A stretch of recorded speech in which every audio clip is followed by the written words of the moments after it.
Hi, my name is Ranier Reglos. I'm the Beverage Director for the Sabio Hospitality Group, and in this episode we will be talking about non-alcoholic cocktails and beverages. Yeah, we have a 6-course, right? And I've been talking with our executive chef, Francis Hogan, about pairing NA with his courses. Because what I see is when someone comes in as a couple and they come in and one wants to do the tasting menu with a proper beverage pairing. Alcohol. The other one tends not to do it because of maybe they have to drive or maybe they just don't Good drink. point.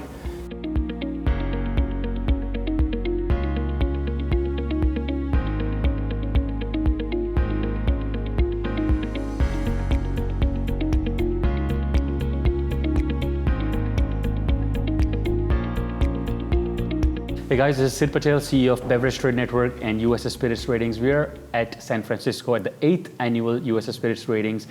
I'm here with Ranier Reglos, who's one of the leading bartenders out here in US. We're going to really jam about and talk about the no alcohol, the low alcohol, trends, what's going on, especially the cocktails, right? So Ranier, thanks for joining me here. Well, thank you, Sid. Why don't you give us a little context about your journey, and what do you do and where are you at these days? Sure. I became a somm back in 2011, but before that I was primarily a bartender. So I met a sommelier back in 2011 bartending, and she said, hey, you know what, why don't you go ahead and learn about what it is to become a somm, because at the time my whole goal was to open my own bar, but Nice. I didn't have any knowledge in wine. And then after that, I attended classes.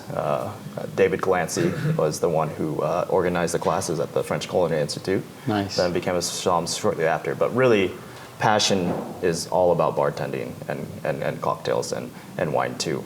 But really, cocktails are always very interesting to me because while you get something already made for you in a wine bottle, you are actually creating something for the customer using ingredients. And in a sense, beverage is just like food, like culinary, like combining the right ingredients to create something great for the customer.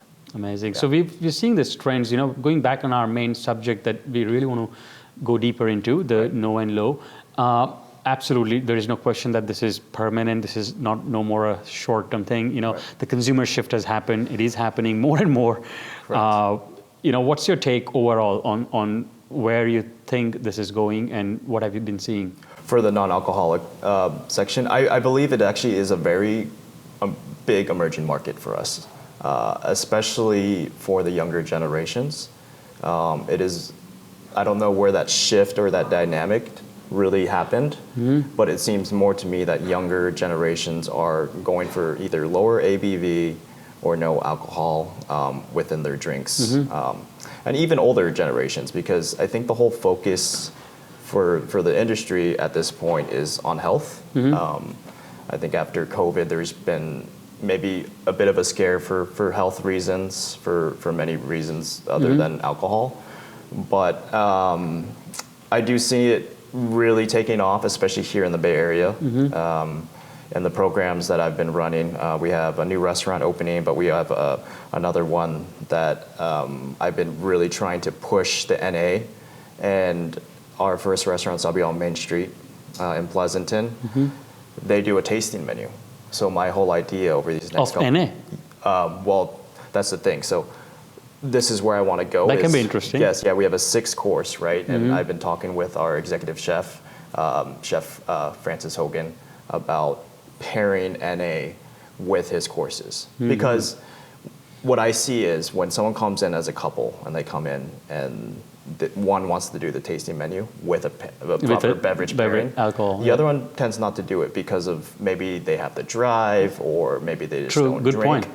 And to capture some of that market and to make things interesting, I propose that we do NA pairings. So there's great options. I actually just brought in an option from Lights. That's from Germany. It's a sparkling Riesling, so non-alcoholic Riesling. So they use reverse osmosis to remove the alcohol.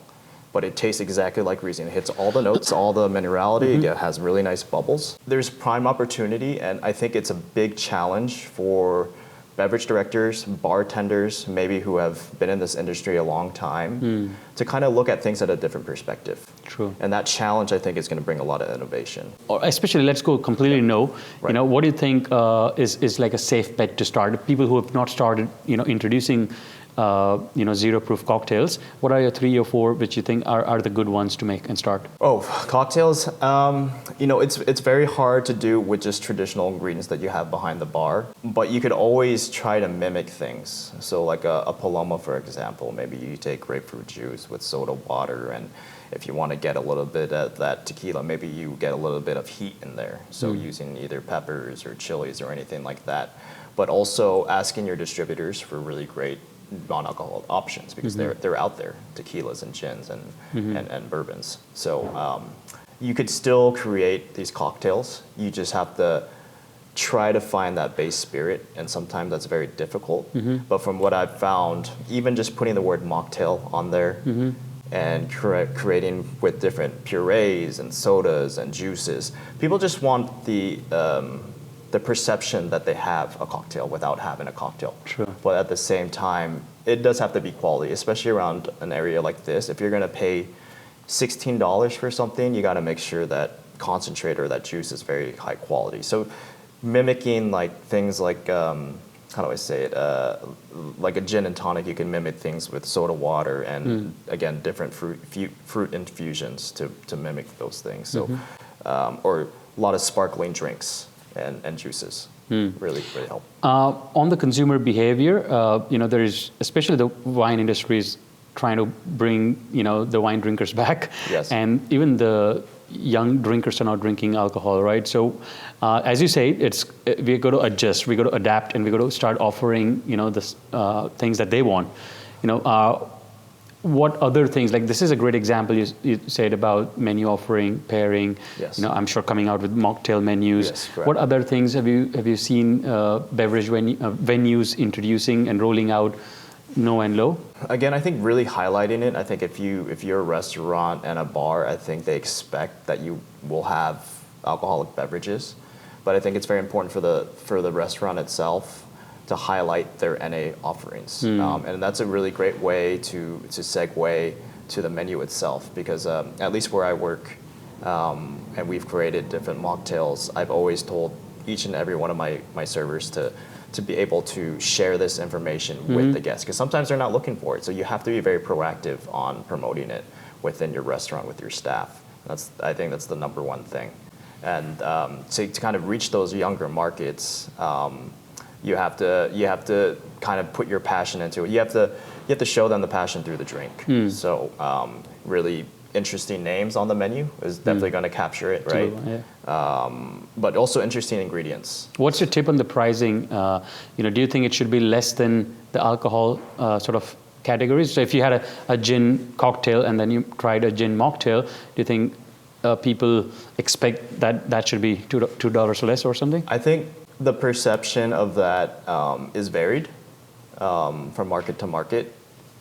But if they were going to, let's say, a very well-known Michelin-guide restaurant, I feel very comfortable charging almost the same price. And consumers don't feel cheated because they are okay now. They're used to. Yes, they're used to. But to tackle it, let's say in an emerging market, it might be a little bit difficult. So you might have to price it accordingly. But really, if you could convey that there's quality in the glass, the customer is definitely going to be attracted to that. If they can see the garnishing and the glassware and the bartender actually working a shaker and then pouring it into a glass, I think they can justify that in their mind that I could pay $14 or $15 for this, or I could pay up to $20 because, man, it looks like they're working really hard on this mocktail. Because I think there's that perception as like, oh, mocktails are very simple, it's just this and that, it's juice and we're done. I think those days are over, and this is where I speak about innovation. I think with a lot of bartenders and that emerging, we might even have an expert mocktail bartender one day. That's just all they do. They've never touched alcohol, but they've created amazing mocktails for customers. On the consumer demographic, what kind of groups have you seen, particularly if that rings a bell or comes to your mind looking at the floor every day, that this kind of groups are more towards the no and low? I would say definitely Generation Z is that way. My generation, millennials, becoming more health conscious, maybe trying to curtail how many times they drink during the week, and even older. I think it's really widespread. It's very across the board nowadays. Because again, I don't know where that dynamic shifted, but it is throughout everywhere. But I would say the main focus is on Gen Z. Gen Z is the one that's driving this. Okay. What kind of marketing or branding you've seen as a package, or even just general tips that you may have that if you did this, that would be really highlighting your category, and it's a good marketing tip or branding tip as well for a package? Really work on the design of the label.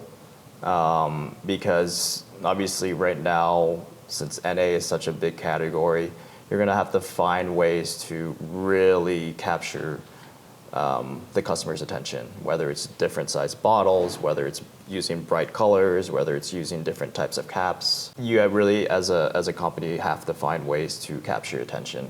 Because you could have tons of NA gin and tonics like in a row, but a customer's really not going to know. But do you think like writing a big and bold, no and low, sort of helps? Yeah, big and bold, maybe, because again, you're trying to like you want to show no and low on the drink? You need to show that, okay. Because, but also again, you need to capture the attention somehow with artwork or old letters, again, bottle design, stuff like that.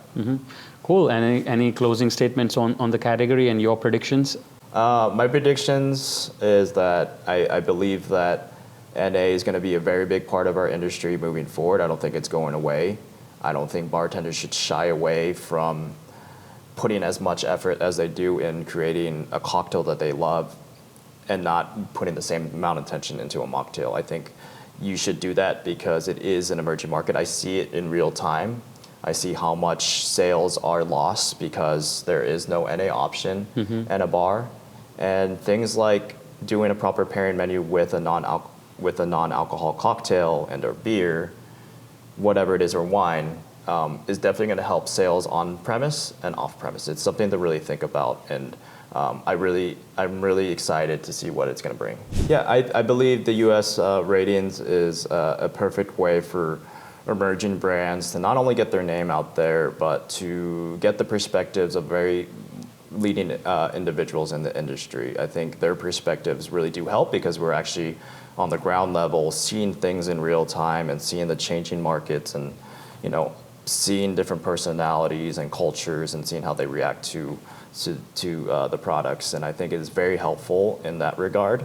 And just being here amongst my colleagues and industry leaders is always a blessing because I get to see their perspective on things. It really brings value to you as a brand to get this type of information, because you may just get like little feedback here and there from your reps, but the reps aren't working the floors and they're not working the grocery stores. So I think this is a very important part of our industry, and with what Sid has done, it's been amazing.